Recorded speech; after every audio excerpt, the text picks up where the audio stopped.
It seems like Byron Scott is speaking with Kobe Bryant's voice, that the team is soft. Are they soft or are they just bad? They're soft, like the softest Charmin you could ever get, guys. This is as soft as Reply. this team.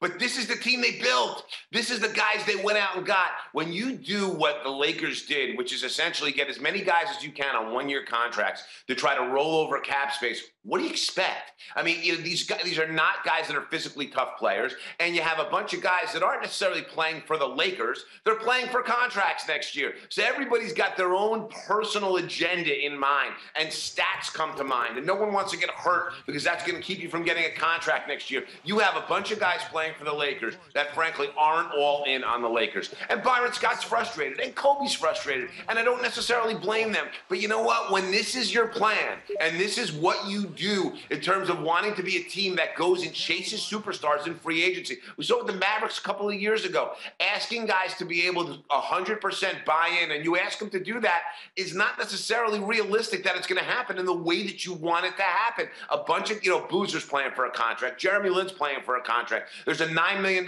team option for Jordan Hill next year that I'm sure the Lakers are going to opt out of and send him to free agency. You're loaded with these types of guys who are playing for their careers here, but nonetheless, they're not buying into what the Lakers want from a team standpoint. So when I hear Byron say it, I understand, I agree, but I also ask this question. What else did Byron Scott expect with the group they put in front of him? That's a good question. I think he knows the game well enough to know that roster wasn't going to cut it. And you know what, Dylan, going back to that job search, I remember back when they were looking at him, and they interviewed him 3 times. Right. And I was like, why? Why, after that second time when they interviewed him, I was like, you know what? This guy's got a lot of experience. Why even take that job? Right. Yeah, I'm surprised he did. But, old memories of Showtime will do something to you. BG, with all the